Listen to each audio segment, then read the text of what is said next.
Then earlier this year you told us you had ordered your administration to cease and desist on payments to journalists to promote your agenda. You cited the need for ethical concerns and the need for a bright line between the press and the government. Your administration continues to make the use of video news releases, which are prepackaged news stories sent to television stations, fully aware that some or many of these stations will air them without any disclaimer that they are produced by the government. Comptroller General of the United States this week said that raises ethical questions. Does it raise ethical questions about the use of government money to produce stories about the government that wind up being aired with no disclosure that they were produced by the government? There is a Justice Department opinion that says these pieces are within the law so long as they're based upon facts, not advocacy. And I expect our agencies to adhere to that ruling, to that Justice Department opinion.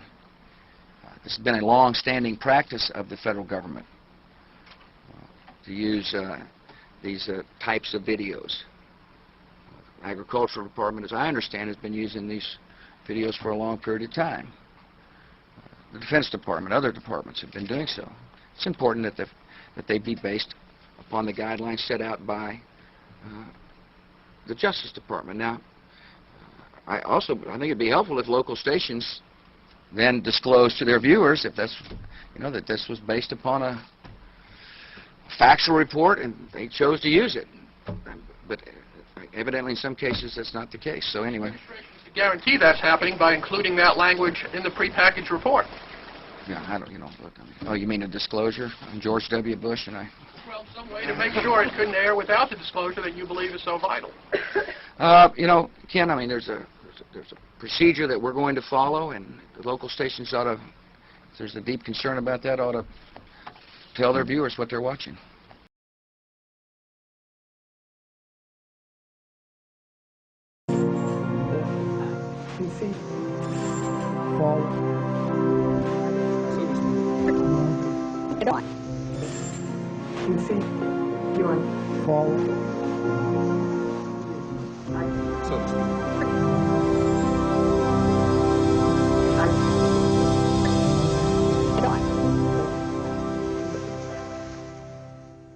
"1992 was a year of kings. There was the LAPD beating of Rodney King, videotaped from an apartment balcony, and the hovering coverage of TV cameras and helicopters circling the city as the public rebelled. It was nearly 25 years after the assassination of Dr. Martin Luther King, and Bill Clinton, a child of the 60s, was campaigning to become commander-in-chief, a king among the contenders. Hold on just a minute. Here's Larry King. Hello? Then there was Larry King, who was anointed as the father of talk show democracy because TV viewers could phone his program and ask the candidates questions on the air. The viewer calls to King's show was seen as a seed of a future TV democracy in which citizens could vote for a candidate or pending legislation by picking up a special remote control and voting yes or no. Taking viewer calls on Larry King's show is TV evangelist Pat Robertson, whose organization, the Christian Coalition, seeks working control of the Republican Party by 1996. I'd like to ask Mr. Robertson two quick questions. One, what he thought about the Bush quail commercials. Were they effective? Should they have had more family values on them? Also, how can you say you want a party of inclusion when you're so blatantly anti-gay? Behind the scenes and off the air, Robertson's media advisor tells Robertson how to turn around or spin the caller's question. You take the one sentence, turn it around, complete another issue. Remember, you're answering the question. Okay. You can talk about anything you want to. Well, I am moved. I want a kinder and gentler nation. This Bush campaign phrase was written by spin doctor and speechwriter Peggy Noonan. Because America is so infused by media that we are all spinning in a way. We're embellishing our story. Embellishment is okay. There's... What's not okay? Where does spin begin? The disingenuous part, the calculating, this isn't the whole truth part. If he tries to corner you on Buchanan, do the same thing, slide off it. Go back to the inclusion. You got to expand the party, and you got to bring everybody together. You can't worry about the problems of 1992. You got to look ahead to '96. Focus on the future. So to speak. PC.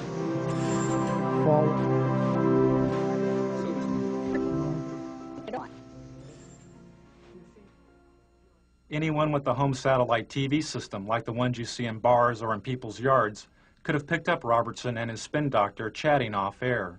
Dish owners are able to receive two types of TV. One is the regular TV programming you normally see on cable or the broadcast networks. Is that Helmstead still the next one? The other type of TV is the satellite feed, in this case the feed of George Bush and Larry King chatting during a commercial break. Kind of weird being seen around the world. Technology. It's amazing. Saddam Hussein is watching this during it.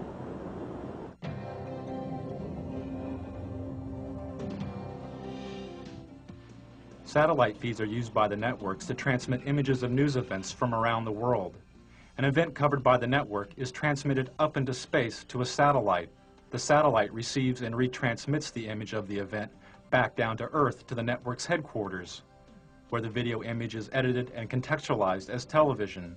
The home satellite dish owner can watch regular TV, or they can tune in the satellite feed and see the event before it has been packaged by the networks as television. In 1992, I bought a couple of satellite dishes and spent the entire year flipping through the channels looking for feeds.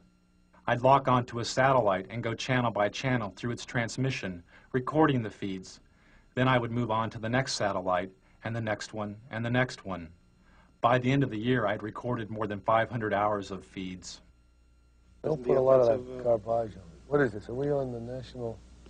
Can we turn that on? I don't want to be on national television being just made up. We're just turning the camera away from them, so you can be made up. Some of the feed guests knew, and some didn't know, their images were being broadcast, unscrambled and visible, to over 3.5 million dish owners across North America. Those who knew they were being watched attempted to stay out of satellite TV's wide frame. But after spending hours a day inside of a television studio, television had become their home.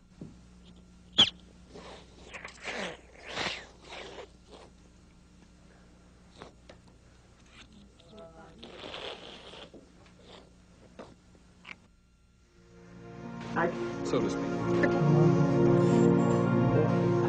PC. So to speak.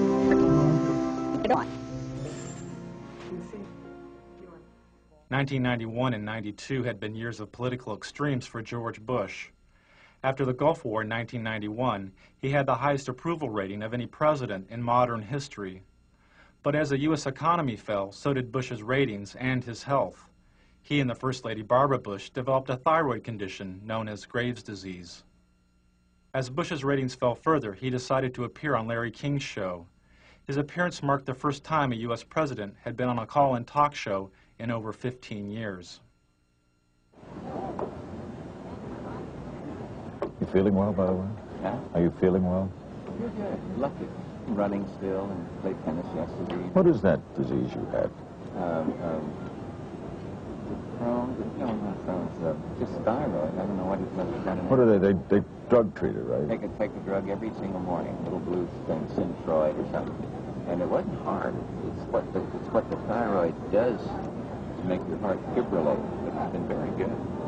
Now, I took Halcyon for a long time after my heart surgery. Are you often after? I don't know that it's bad. Right? It's the best sleeping pill in the world, but not daily. No, oh no. Okay. Now it's gotten such a bad rap.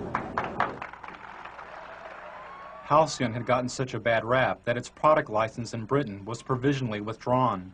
Some users of the drug complained of amnesia, anxiety, delusions, and hostility. When Bush started the election year, he was taking a sedative during a visit to Japan when he fainted and threw up on the Japanese Prime Minister. For Bush, the image of the event could have been devastating. News stories of Jimmy Carter's fainting created a symbol of a failed president. It haunted Carter throughout his campaign and helped Ronald Reagan reach the White House. The first minute of Bush's fainting episode and the reaction of the frightened dinner guest was not released by the networks and is not seen here. Only this footage after the initial feigning was made public. Newsweek magazine published a story about the event with photographs from the censored Bush feigning episode, but the photographs obscured the view of the president's face. All traces of Bush's nauseating performance would be cleaned up by the White House television crew. Even this mantle photo of Bush's face next to a white baby's blanket may have looked too much like his face in Barbara's white napkin in Japan.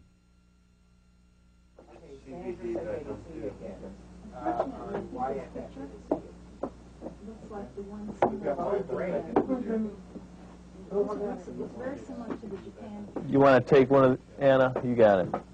Do whatever you need to do. So to speak. You see? Forward. So to speak. You see? You want forward. This is the White House television studio, the satellite TV hub, which the president used to make news. From the White House studio, Bush would go up on a satellite, give a 5-minute interview with a local news anchor, disconnect, hook up with another local news anchor, give an interview, disconnect, hook up with another one, and do this again and again and again.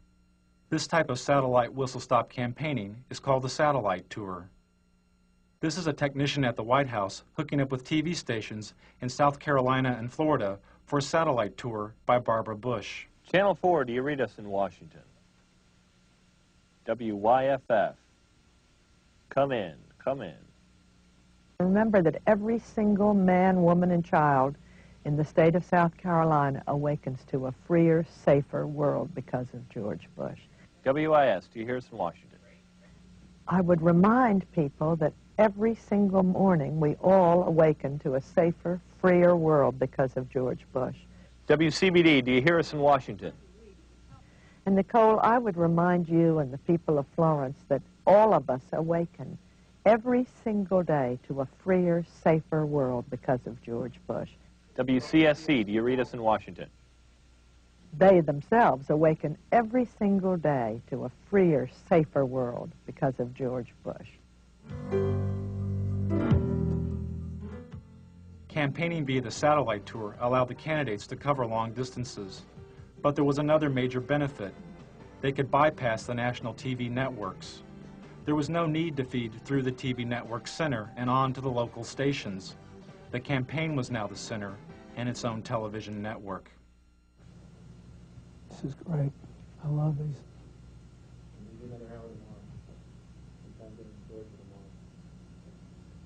Can we do any more? We do some now. We do those two now. Got to do some more in Florida and Texas. Have we done all of Colorado today? Yeah, we got one more Today.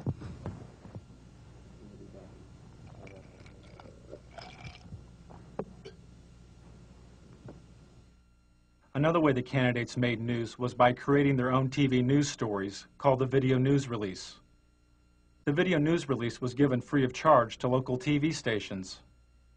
Sent via satellite by the candidate, the video news release consisted of a campaign-produced TV news segment, complete with intro text for the local TV anchor to read, and a news story edited by the campaign. I feel I have the experience and leadership to take America in new directions.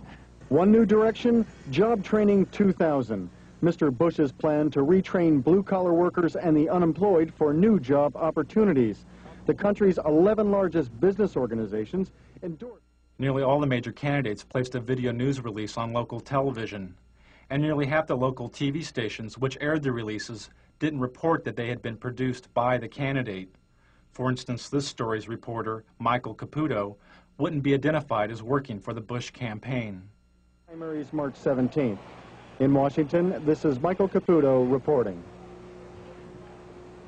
The campaigns had to pay out of their own pockets to produce the satellite media tours and video news releases.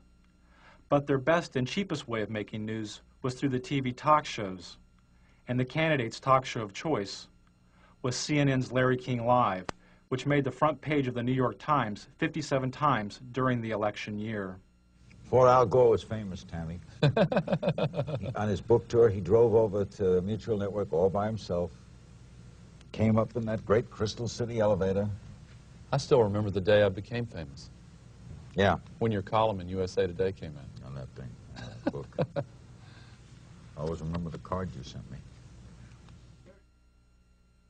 For the networks, making news meant making profits, as the candidates made nearly 100 talk show appearances. Tell Bill if he'd do that thing in New York, it would be terrific. He's so good at this. Clinton. Yeah, yeah. One of the problems with staying on the bus too long is the two of you guys are so good on media. Towards the end of the election, candidate appearances increased TV talk show ratings an average of 40%. You know what you ought to do? You ought to come out on the bus trip with us one day. We could do a joint interview from the bus. Larry King said the campaign ratings bonanza turned the election into a TV miniseries like Roots or The Thornbirds. We're out of time. You can invite us on the bus. Okay.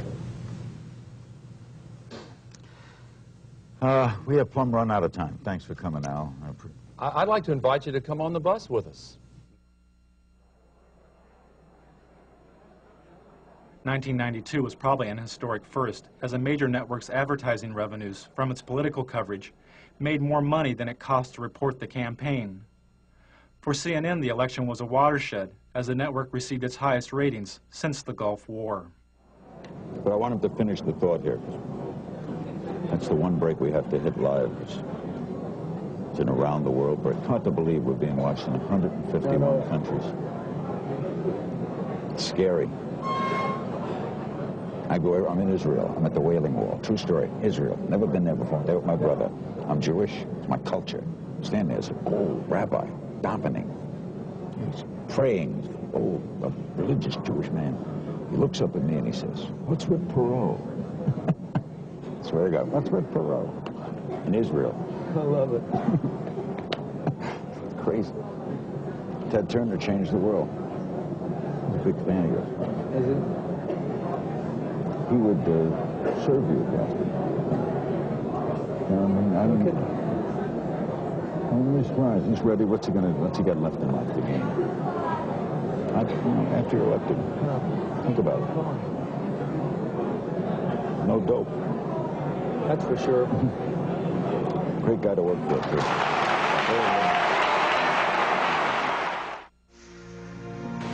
So to speak. PC. Forward. So to speak. Get on. PC. Get on. Forward. So to speak.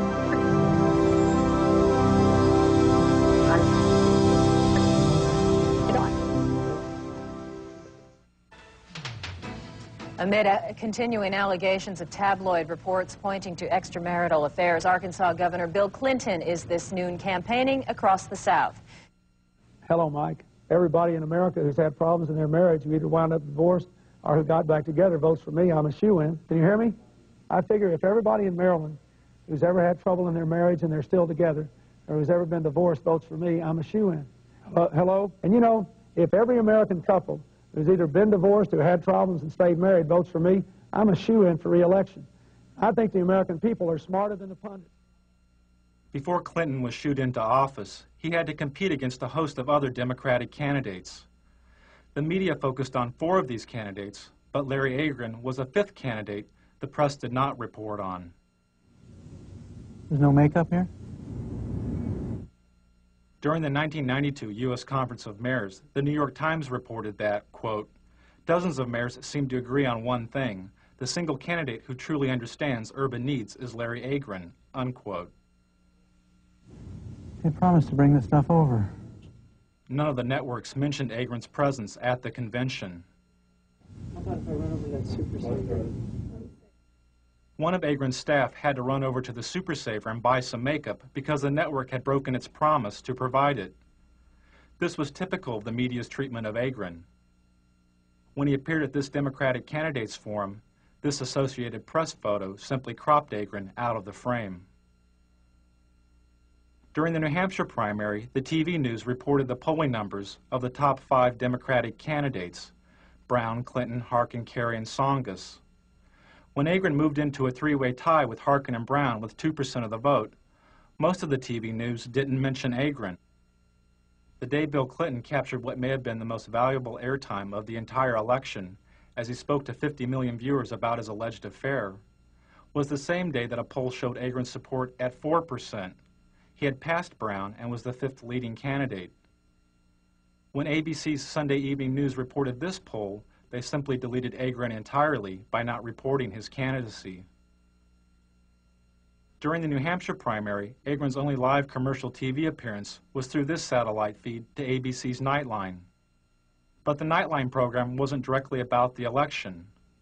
When Agron complained to news executives about his lack of coverage, he was told he had not earned the right to media exposure because he had not received enough media exposure.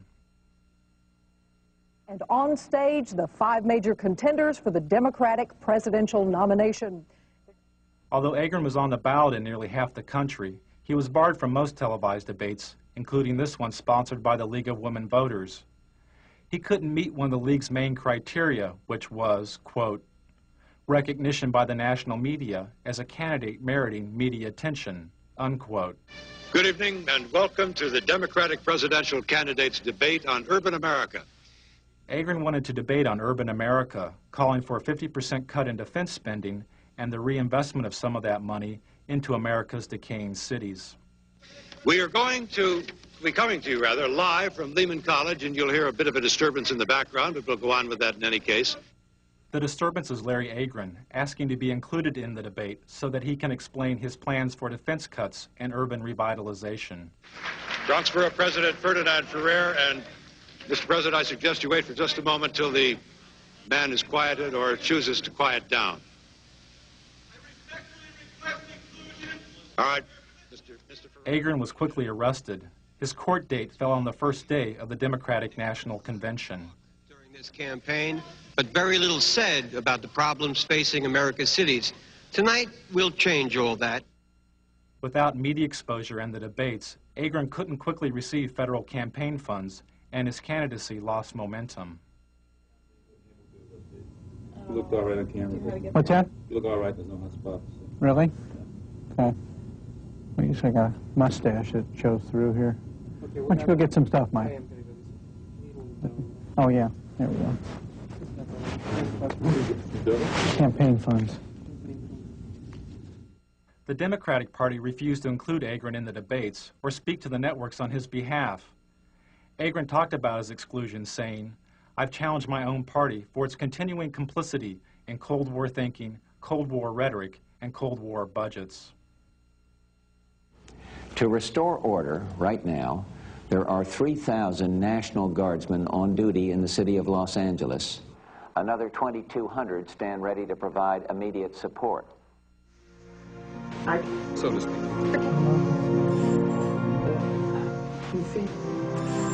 Forward. So to speak. On. Forward. Oh, what a beautiful morning. In 1992, the networks had their own solutions for urban decay. This morning we're here looking for solutions. CBS looked for solutions at LA's Martin Luther King Hospital. Well, a hospital like Martin Luther King can see more trauma than all of Western Europe does in a year. In fact, there's so much trauma there that the U.S. Army sends its combat surgeons there so they get a sense of what these very severe wounds were like. In fact, when I was in the Gulf War, a number of the senior combat surgeons had trained right here at Martin Luther King Hospital. Dr. Bob, thanks. Before he went on air, part of Dr. Bob's diagnosis was cut out because it was too obtuse. You get sort of what's your impression? Because my impression is, you know, places like South Central LA, around the country, look more and more like real third world countries, or third world countries without the hope. That is, they have no medical care, they have no real economy, and yet in a third world country, it's developing. There's some onward development, there's some vision for the future. Well, your impressions of the medical care are you talking about? I think it gets too obtuse.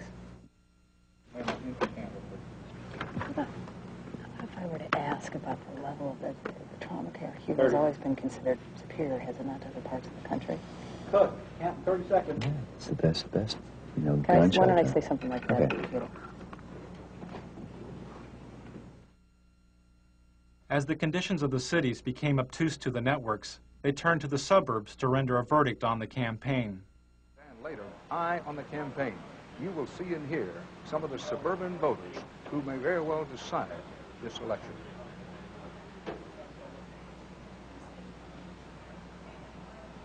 Back now live from St. Louis. There is news far beyond this city tonight. In, what is this, in Hawaii? In Haiti. Oh, well, they all look alike. In Haiti, a huge explosion leveled a three-story building in downtown Port-au-Prince. At least 15 Haitians were killed. Take a look at the roads leading into and out of Los Angeles. Lately, you see more taillights than headlights. A lot of people leaving this town for good. Where are they going? Anywhere else. Why? While the ethnically diverse cities were abandoned for the homogeneous suburbs, the networks created their own recipes for the melting pot. Make a note. Give it to Kathy, who may be the best at this. Since we're going to wish people a happy Rosh Hashanah, which is my idea and a good idea, just don't forget to check when Ramadan is. We have to wish all of our Muslim friends happy Ramadan. And then behind that, when you get to the Buddhist New Year, the year of the rat or the year of the monkey, whatever it is, we have to... got to be politically correct here, pal. After 4 Los Angeles police officers were found not guilty of assaulting Rodney King, the TV news moved away from the residents of L.A. and into the sky with 13 television-equipped helicopters. No justice, no peace. No justice, no peace. I'm sorry, we're still hung up in our court here. They're just marching up and down the streets, and they formed a big bulkhead here at the end of at the corner. The distant coverage in the sky was emulated on the ground by the scarce street reporters who tried to glide by without speaking to the protesters of the verdict. With the chants, no justice, no peace is what they're chanting. You can hear them now. We can still going here. Now let's go. No justice, no justice, no peace. No justice, no peace. We ain't got nothing to say. Never change, people. There should never have been a change of venue. No justice. There should never have been a change of venue. And as a result, this is what you have. This is what you have. There's not Crips down here. There's no Bloods down here. There's just concerned citizens down here that don't like the way the system is done. This is what we're talking about. Could you tell me, sir, could you tell me? Could you tell me? Okay, they're off. No justice. You did that, they cut us. Huh? They cut us when you did that. No justice, no peace. The voiceless scenes from South Central L.A., where nearly 50% of the children live in poverty, was contextualized by the $600,000 a year TV news anchors. As the looting goes on in a senseless fashion, people arguing for sanity on the one hand, simultaneous looting in a random fashion for things that people can't even use. 25 years ago, the media's coverage of the riots in the Watts area of Los Angeles was called racially divisive by the federally empowered Kerner Commission. The commission was formed in order to find the root causes of the urban violence of the late 1960s. It found that one cause was the massive economic collapse and poverty of the cities. The other was the media. The Kerner Commission found the media guilty of failing to communicate to all ethnic groups the complex and fundamental problems of race relations. This LA news anchor made these comments moments before reporting the verdict in the second LAPD beating trial of Rodney King. Okay, I'm standing by, ladies and gentlemen. We don't have shit to say. We don't have anything to do, but by God, the management of this company deems it necessary that I come on the air in the morning and shock the shit out of all of you. In just half an hour from now, the jury in the federal Rodney King beating trial will be back in session. The Kerner Commission said media's failure to communicate was caused in part by the media's shockingly backward hiring practices. Hardly any people of color worked as TV news directors, the people who set policy and make decisions. Television responded to the criticism by hiring cameramen, clerks, and makeup artists that were African American, Latino, and Asian American. For each of these ethnic groups, the number of TV news directors is a few percentage points above zero since the Kerner Commission's verdict 25 years ago. You announce that they get rid of their gate tomorrow, and they'll stop tomorrow. You announce that. As the networks covered over the voices from L.A., the candidates told the story of their own. I felt anger. I felt pain. I thought, how can I explain this to my grandchildren? This was very effective. Yeah. What? Bush's story was great. No, and also when he talked about talking with Barbara and the kids about the time. How to explain this to my grandchildren was great. And given the fact that this is a presidential election year, it's also a challenge to the man who would challenge the president for the country's leadership. But if you can really tell one good story about you.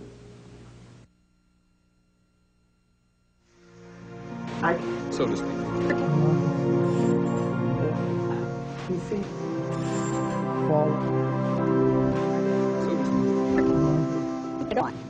Of course, everyone knows the old rhyme. In 1492, Columbus sailed the ocean blue. We know his voyage took him to the New World, and his arrival changed the world forever. But beyond that, much about Columbus remains the subject of some dispute. During the celebration of the 500th anniversary of Columbus's discovery of the Americas, the only satellite feed I found with a Native American guest was this feed to a local morning talk show. The guest is a historian and a member of the Cherokee Nation.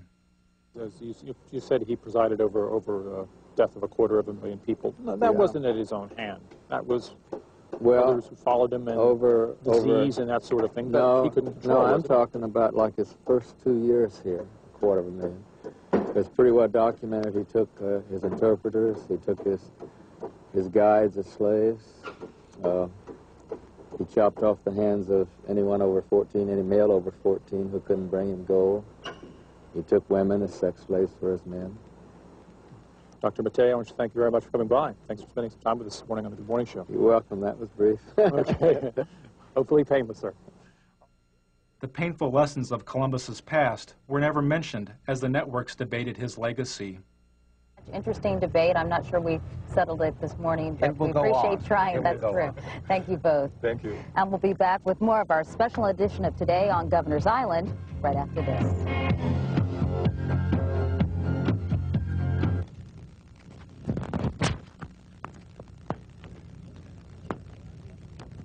What did he say that made any sense? Anything? They just, think that he ruined the paradise and had no respect for nature and treated the Indians like dog do and... What the hell is he doing? 1 minute. Okay. So to speak.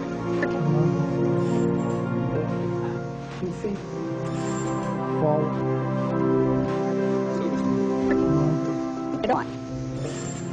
you see, I think I'm pregnant.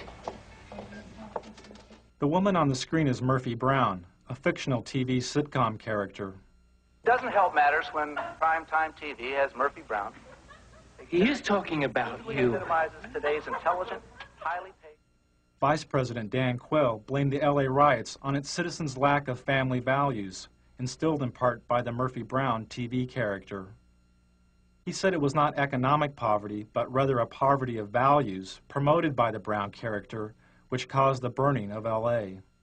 Highly paid professional woman, mocking the importance of fathers by bearing a child alone and calling it just another lifestyle choice. Politicizing sexuality was not new to Washington. I'm an executive producer. I'll just executive produce this baby. Sexual politics helped Ronald Reagan reach the White House and gave birth to the new religious right.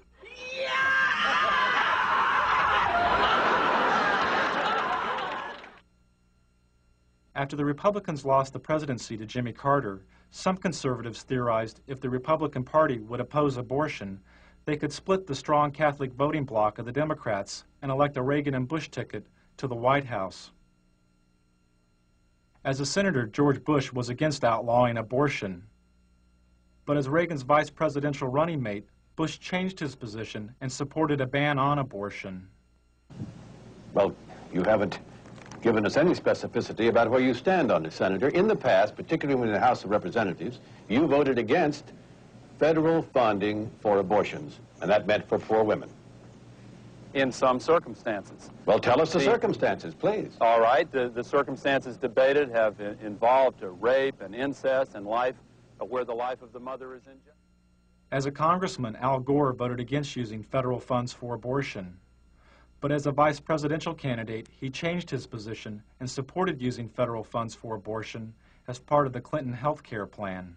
That's what freedom is all about. That's what tolerance is all about. That's what our country stands for. Well, I'm still confused. I'll try one more time. When you voted against federal funding for abortions, except under the three circumstances you outlined, had your vote carried the day, you would have imposed your belief on poor women in this country.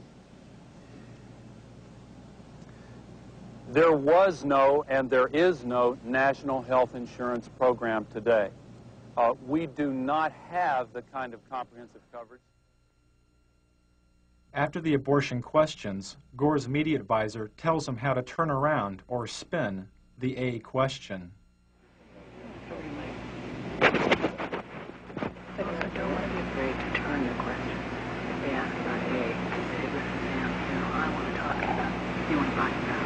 I want to talk today about the new direction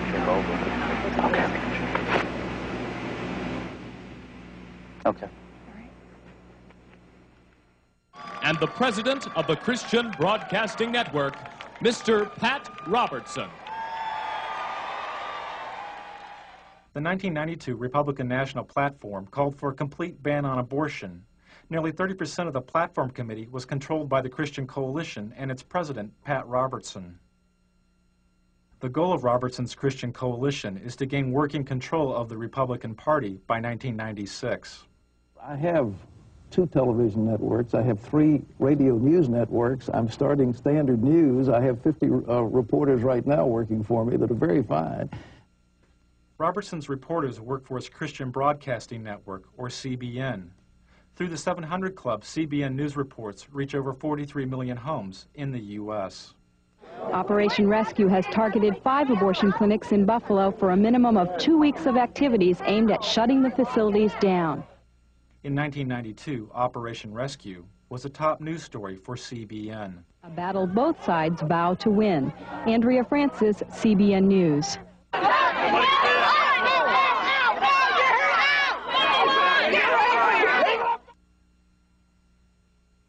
On the first day of the Republican National Convention, Operation Rescue broke through this line of clinic defenders and blockaded an abortion clinic near the convention site.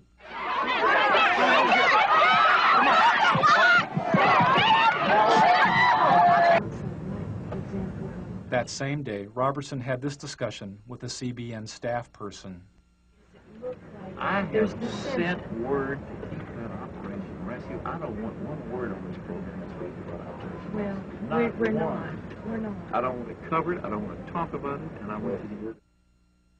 That same morning, Republicans who supported women's right to choose an abortion held a rally in Houston led by Ann Stone. Ann Stone, I'm not sure out there. I mean, we felt like we should cover it as in Don't cover anything about the abortion debate any longer. It doesn't matter. They passed the platform. You need to get cameras covering our rally, our guys. Oh, we're there. We're going to be there. And Does it start? And then you need cameras It's crunch shooting time for President George Bush. or me sitting in the vice president's spot. Various things. You can have the president's seated. Both. Both. 5 minutes before. But I believe in objective news. I believe in balanced news. I don't want to slant the news. I just want to tell it like it is. How many camera camera crews do we have? We have 2 here. You get 2 reporters, and you stick those cameras in the face of anybody you want to, and start asking questions. Hey, You Luke. ask a tough question. Ask I let them know right now we haven't seen you.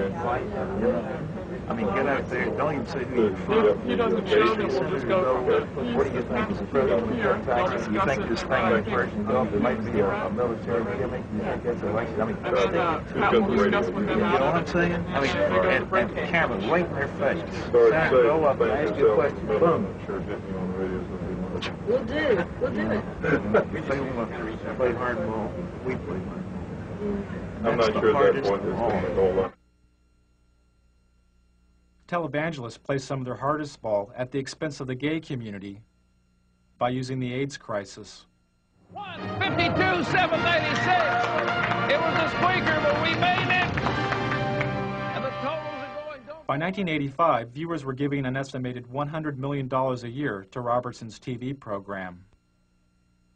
When televangelist Jim Bakker was sent to prison for mail fraud, and Jimmy Swaggart was caught with a prostitute, viewer donations to televangelism plummeted. A lot of broadcasters are gone. Some needed to, some it was financial pressure. Televangelist Jerry Falwell's ministry was nearly bankrupt. Then he sent out a fundraising letter which claimed AIDS-infected homosexuals were purposefully infecting citizens by knowingly giving their AIDS-infected blood to blood banks. In the fundraising letter, Falwell said, quote, "They know they are going to die, and they are going to take as many people with them as they can," unquote. His ministry was revived.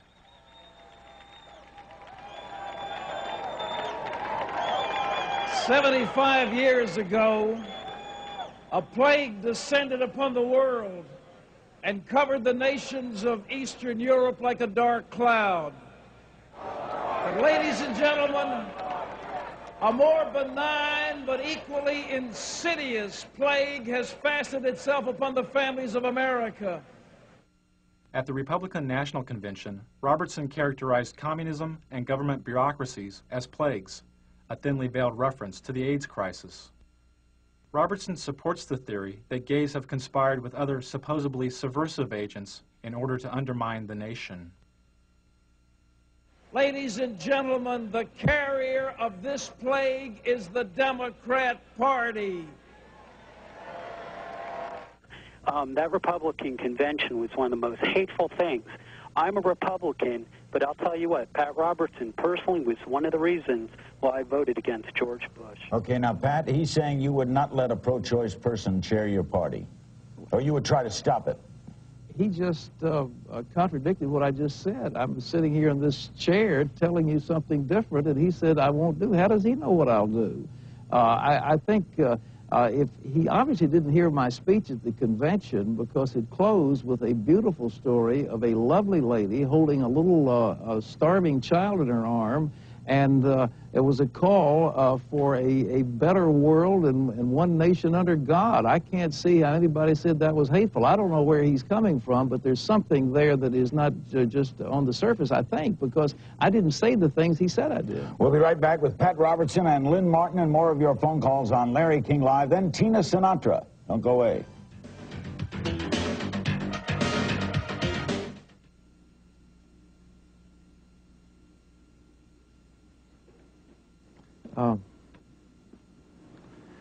That guy was on. Yeah, sure alive. You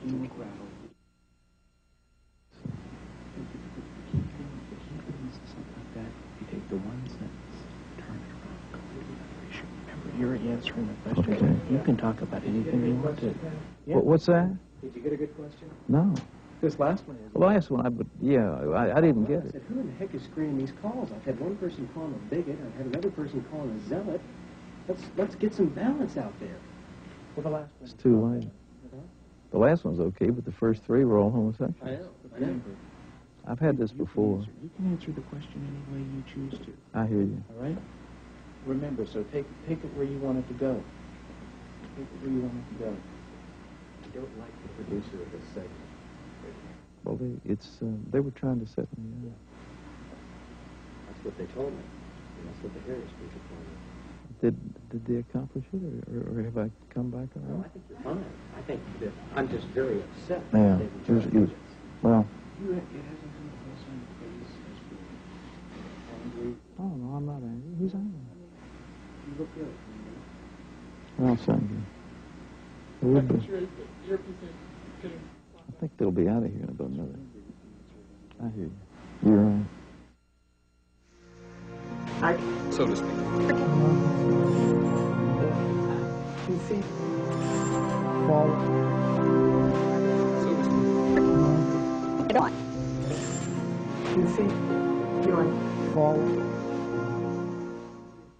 According to research and polls on the 1992 election, the information source which Americans valued more than TV news and TV talk shows was the presidential debates.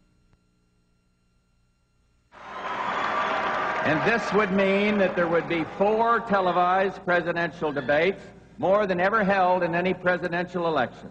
And if Governor Clinton is serious about debating, he will accept this challenge, and he will instruct his campaign officials to meet promptly with my campaign officials to work out the details directly between the parties. Let's get it on.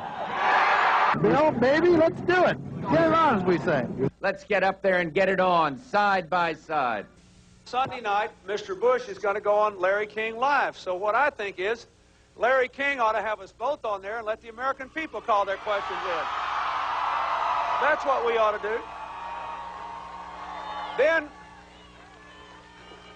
Then we get the best of both worlds, one moderator and millions of questioners. I think it would really be a great thing. So I've asked our people to contact Larry King and see if we can arrange it. I'm ready to go. Let's get it on. Hi, Tom, can you hear me? Yeah. They've just confirmed both sides. They're meeting at 8 o'clock tonight. Okay. I think it's at Mickey's office. Malik, Teeter, Darman will attend for the president, and they have turned down Larry King, so I've rewritten my live lead. After Bush turned down Larry King's show as the site of the first presidential debate, the debate over who would be moderator of the debates continued, as seen in these satellite feeds recorded over a 10-day period. Al looks great. You saw where he proposed you as the moderator of the debates. Who? What didn't we? I think we did. Yeah. When he was going, when the president was going to be on I'd the be show. happy to be at it. That shocks me. I think, David, I'd be a fair amount. You'd get a very good. Yeah, I do too. I'm the fairest person, I think. I'll let you know. Right on.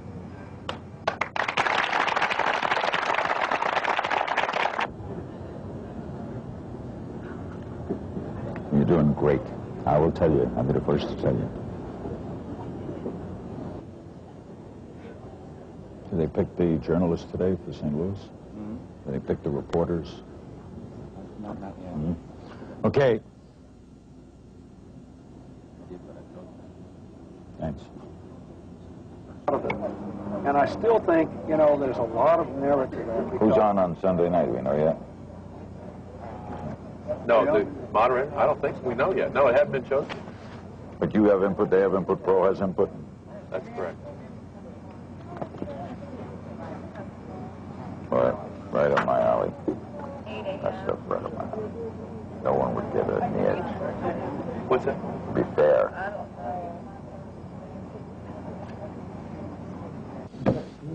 You'll sit best in the debates because you don't come with any baggage.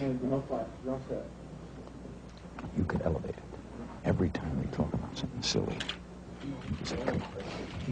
What are we wasting time? To me, you sit very effective. You could have a great effect on this life. Just let's go get it on. Get it on, so to speak. King was never chosen as the moderator of the debates. Good evening and welcome to the second of 3 presidential debates between the major candidates for President of the United States. So, President Bush, I think you said it earlier, let's get it on.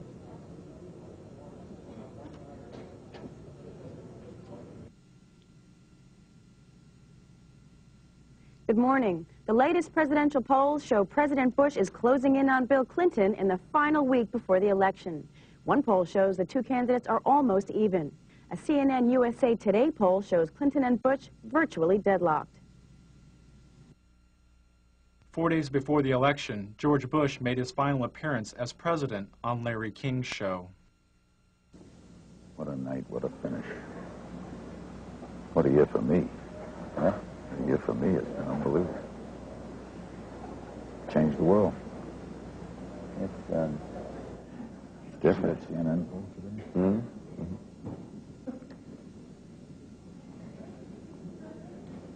Unbelievable. Strangest year in the history of man. I hear you, Tom. Tell me about it. What? Tell me about it. Hold on. God, I got a darn cold. Got a cold? Fever. Some of my brothers in the drug business. Hold on one second.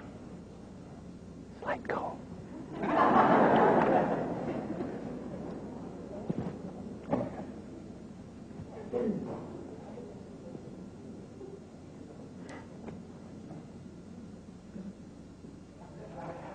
Thanks, Patrick. Right ahead, a historic evening. 90-minute special, Larry King Live, with the President of the United States and your phone calls. It's next from Racine, Wisconsin.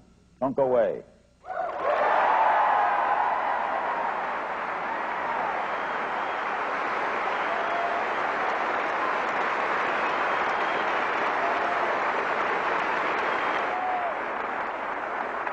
My brother's in the pharmaceutical business. He says there's a new pill coming from Israel, better than housing.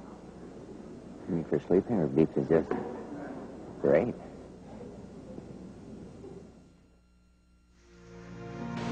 So to speak. You see? Fall. Get on. You see? You're Fall.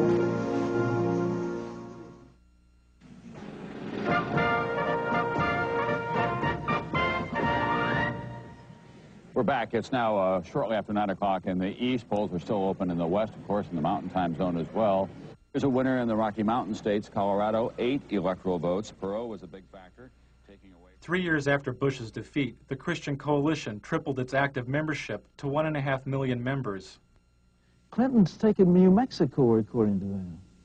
Its annual budget has more than doubled, and the coalition holds virtual veto power over the Republican nominee for president in 1996. Rhode Island. Delaware. Mr. Roberts, would you like to reorganize the Republican Party around the Christian tenets that you hold so dear?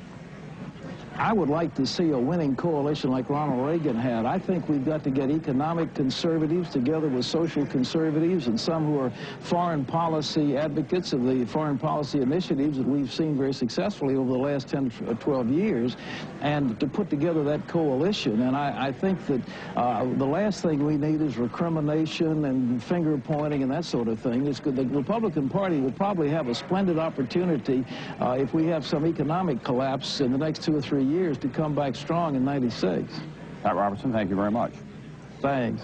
Frank Gumble? Tom, that's the closest we've seen to the start of what might be a round of finger pointing. How much of it do you think we are going to see? Well, I think that the Pat Robertson movement, and he's not the only one who's involved in it, is very important and to some Republicans a little terrifying right now because they're very well organized. He says we're very important and very well organized in county by county. Yes, the new religious right.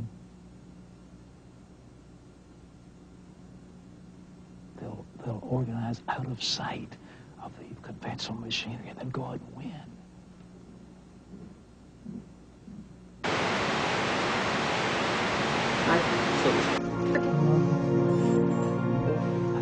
You see? Fall. Get on. You see? You're Fall.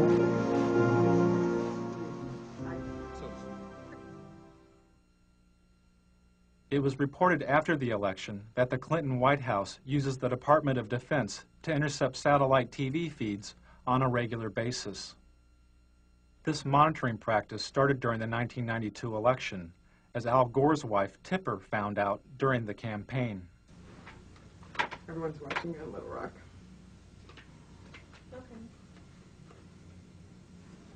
They're watching these satellite feeds? Oh, yeah, we can You know, that we pull it, whenever any of you all do a satellite tour, they pull it down in Little Rock on all the monitors and the whole headquarters. Just the actual interviews, not this part. The Clinton campaign also intercepted the satellite feeds of the TV network news. Clinton strategists would watch the network's satellite feed of a network news story about Clinton. This would give the strategists the ability to respond to the story before it ever aired on regular network television. Certainly this goal is almost within reach. Clinton's trying to lift his sights beyond the attack politics. 4 years. Feeling that his goal is almost within reach, Clinton is now trying to lift his sights beyond the attack politics of the campaign. Clinton also monitored the satellite feeds of his opponents. According to the American Journalism Review, the Clinton campaign intercepted the satellite feed of a Bush commercial 36 hours before the commercial aired on network television. But here's what Clinton economics could mean to you. $1,088 more in taxes, $2,072 more in taxes. By intercepting the feed, Clinton strategists had the ability to respond to Bush's ad before the ad had ever aired. 4 years ago, he asked you to believe him. Read my lips. Now he's asking you to believe his attacks against Bill Clinton. I need to get the big banner on the PVC. I need to use it as a tool to flush out the Bush Quail sign, the abortion, right in the corner there. Do you copy it? This is a satellite feed of a Clinton rally. The person you just heard speaking was probably one of Clinton's security team standing near an open microphone on the stage. The instructions he was giving may have come from Clinton's staff in Little Rock, which regularly monitored the feeds of Clinton's rallies. Don't point. I know. Then somebody rip that Dodger sign in half with a pencil. Somebody's got to go barter this thing. They're going to get a fist fight through it. That abortion bid's going to kill us too. We can't block everything. Little Rock would watch the satellite feed of the Clinton camera slowly panning the audience like a surveillance camera. If they saw a protester at the public event, Little Rock could call the rally site to alert security. But whenever we do a live satellite feed of like a big rally or something, there was a really very interesting instance, the Buffalo rally. There were some protesters, and Little Rock saw it where the advanced people couldn't because they were backstage. So the desk, Dwight and his guys called the advanced people on the phone and said, "No, walk 10 feet to the left. There's a sign and the camera shot there. Edge that guy over." I mean, so it's like Little Rock directed Buffalo and watched it dismantle on television. They watched the dismantling of a problem. Right. And they, you know, where the advanced person is in a sea of 2,000 people, Little Rock was able to say, "Move to, I can see you on TV. Now go 2 people over to your left." It was really very fascinating. High tech. Yeah, that's good. So that's why when they said there are shadows on your face, that was Little Rock calling, saying shadows on your face. Oh. See, everybody watches.